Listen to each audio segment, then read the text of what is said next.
you know, we're only 4 days away from watching the Batman. From the Batman. I got a Batman press invitation. Last night couldn't go, but there were screenings last night.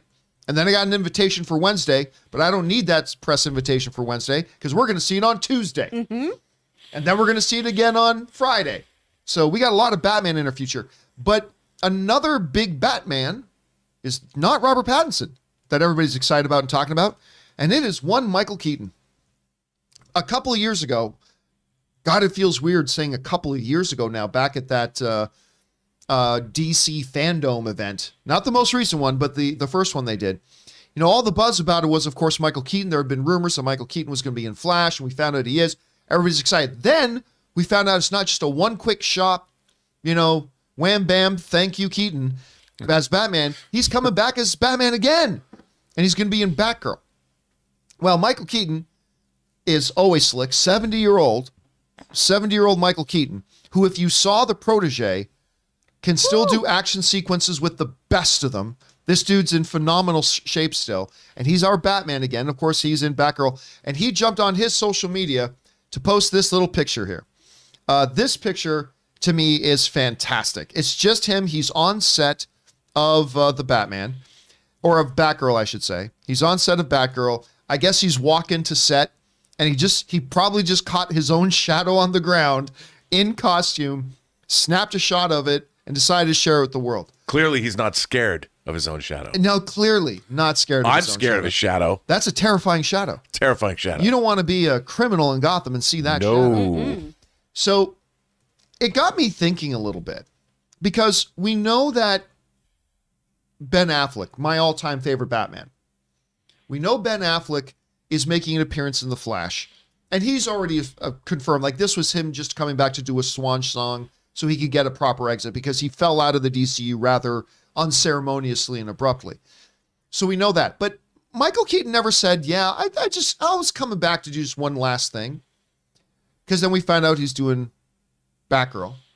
But we never heard him say, yeah, just one last thing for Batgirl. I want to ask a question. And granted, this may sound ridiculous, but I honestly want to ask.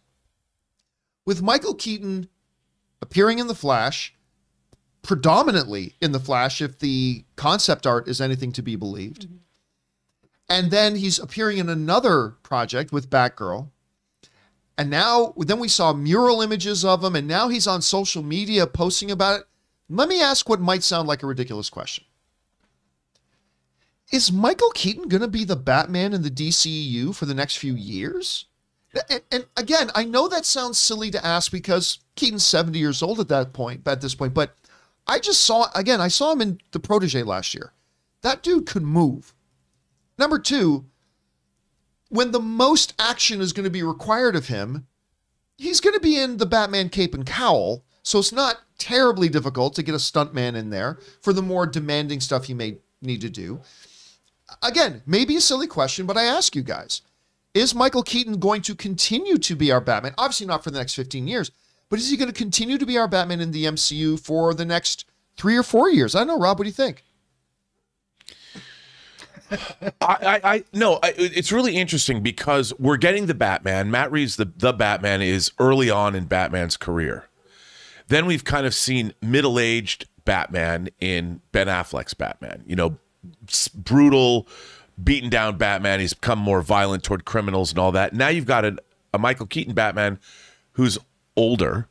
I would love to see Batman Beyond and Michael Keaton playing Bruce Wayne in a Batman Beyond series, you know, into his. I would love to see that, which they could do. Not going to happen. Which they could do. I don't know. But nobody cares. But everyone cares. People love Batman Beyond. But what I find the 6 of them that have seen it. Dude, Batman Beyond's a favorite show. But so you've got a Batman continuum in terms of an age range, which I think is really kind of interesting. And if Michael Keaton's Batman sticks around in the Flash, and at the end of the Flash, the continuity remains, so Batgirl is in that same continuity, I think why not?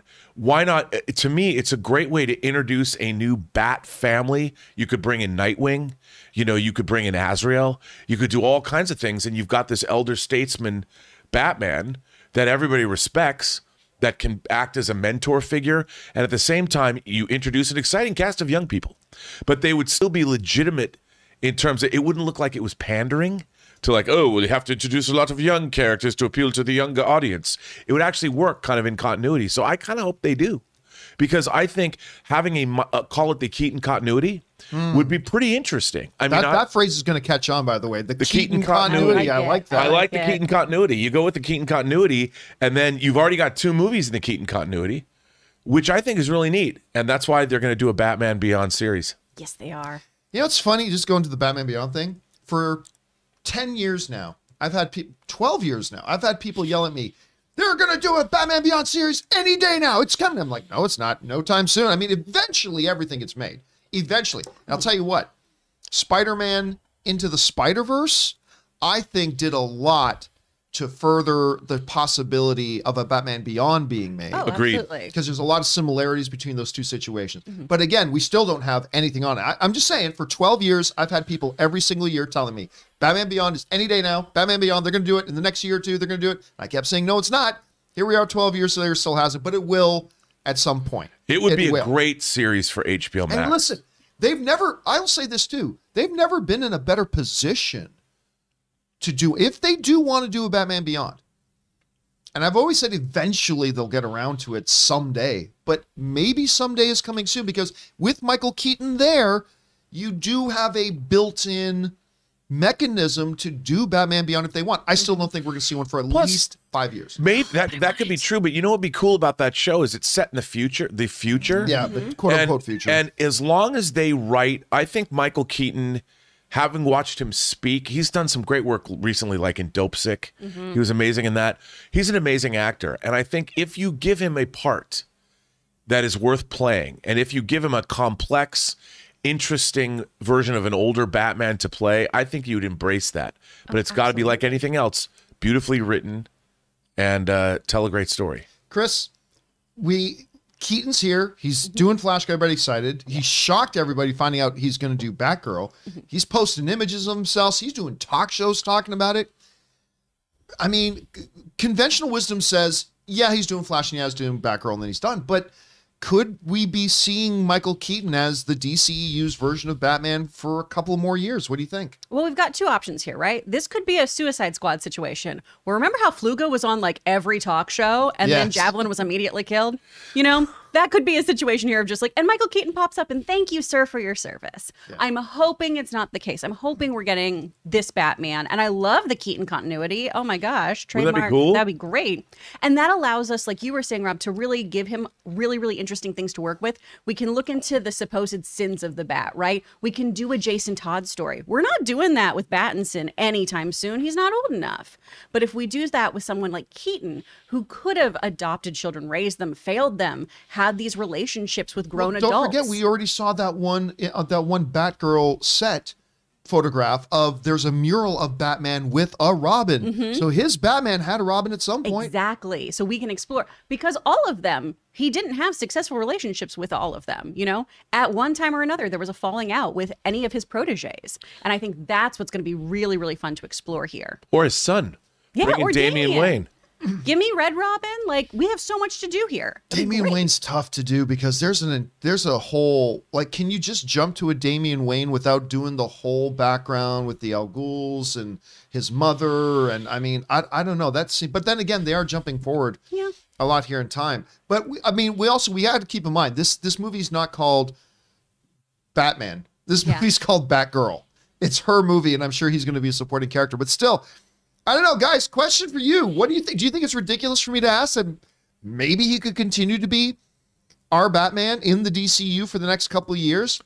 I don't think it's unreasonable. Whatever you guys think, jump down to the comment section below and let us know your thoughts. We want to take a minute and thank the sponsors of this video, Liquid IV. Now listen, just one stick of Liquid IV added to 16 ounces of water will hydrate you faster and more efficiently than just water alone. It contains 5 essential vitamins like B3, B5, B6, B12, and of course vitamin C, with 3 times the electrolytes as traditional sports drinks. And what makes Liquid IV so effective is the science of cellular transport technology, or CTT. You see, it's designed to enhance rapid absorption of water and other key ingredients into your bloodstream faster and more efficiently. It tastes great, and it's a great thing to take when you feel run down, you need your daily hydration boost, or even a little bit of hangover recovery. You know, Ann and I get up pretty early in the morning to go to the gym because we can't go to the gym at any other time during the day. And for the last couple of weeks, I have been drinking 1 full glass of water with Liquid IV, and all I can tell you is you can feel the difference during the workout. So go and grab Liquid IV in bulk nationwide at Costco, or you can get 25% off when you go to liquidiv.com and use the code Campea at checkout. That's 25% off anything you order when you use the promo code Campea, that's Campea, at liquidiv.com. Experience better hydration today when you go to liquidiv.com, and remember, use the promo code at checkout, Campea.